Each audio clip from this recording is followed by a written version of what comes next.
Well, I just missed her. I had to drop my son off for early football practice, but there she is, back from her gallop this morning with Faustino aboard. Faustino said she felt good. She galloped well, Faustino? Strong? Strong. Good. Good, good, good.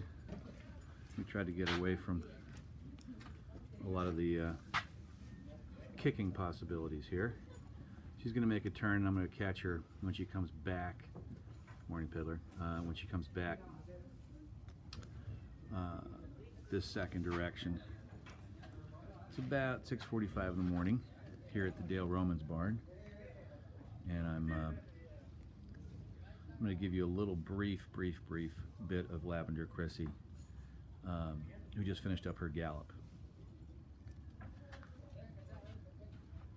We, as a team, as a group of partners, we're obviously disappointed that she didn't run very well in the race at Kentucky Downs. Oh, she's going right out to the wash rack now. I don't know if we'll be able to see that in the darkness here, but we'll give it a shot. You can kind of see her silhouette more than anything else. And Dale kind of, both in his initial reaction and certainly in his reaction afterwards, was pretty much draw a line through it. We'll come back in the dirt, at least for the the short term. He's not ruling out turf ever again, because that's a quirky racetrack. But she looks like she came out of it in good shape. She's dappled out, actually. You see kind of those spots here in the little bit of light that we have from the barn. She's dappled out, especially in her flank right there. So she looks like she's a happy, healthy filly, and we'll just kind of chalk it up to the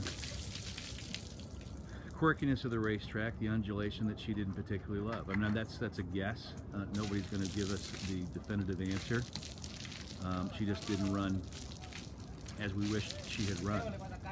But thankfully she came back in good shape, and Dale was going to sort of predicate her next start, which I would think would be at Keeneland if all goes well, based on how she's trained. And reports this morning from Faustino and from Valdemar, who watched her train this morning, Dale will be watching her works, is that same filly, same strong, galloping and we hope soon to work filly. I guess it'd be probably another week before she worked back, a week of galloping and just kind of recovery time from that race. But I think our gray filly is going to live to fight another day here. And I'm inclined, because the performance was, not explainable due to, illness or bleeding or anything like that, trouble. She just really didn't show any kind of her typical in her works and typical in her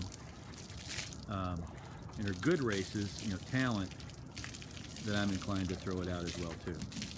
But still holding good weight. I'm going to try to do a landscape here so you see the whole kit and caboodle. And if people can't see very well with that, just be sure and message me here. But I've been told that landscape is now available on Periscope, so I'm going to give it a go.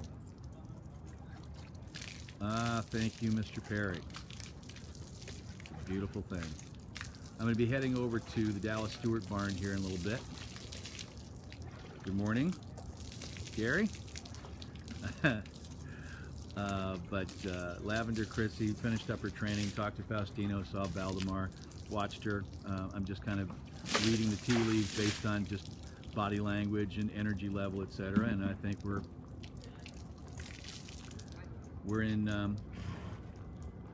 I mean, we're not in good shape from how we raced last time, but I'd say we're in good shape from how she appears, both physically and mentally, coming out of that race. So you can't beat that. At least coming, hoping to rebound in her next race. This thing wants to focus, wants to focus, wants to focus. Come on. Focus. There you go. It's tough. Yeah, I agree, Mike. I agree.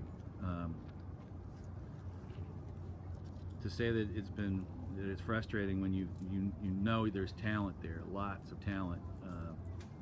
Yeah, I guess I mean, I really do think it's much better. As frustrating it is to have talent that's been a bit unrequited, as opposed to, well, we don't really have much here to play with. We've got tons to play with here. I really do believe that. All right, Philly, I'm going to take my leave here and head over to the Dallas Stewart Barn. I'll be back in Romans Land probably around 9 o'clock East Coast time. See if I can catch Colonel Nina out on the racetrack, our filly by Tisnell, our 2-year-old filly by Tisnell. But Lavender Chrissie, seemingly good to go for the next one after we get a work or two under her belt.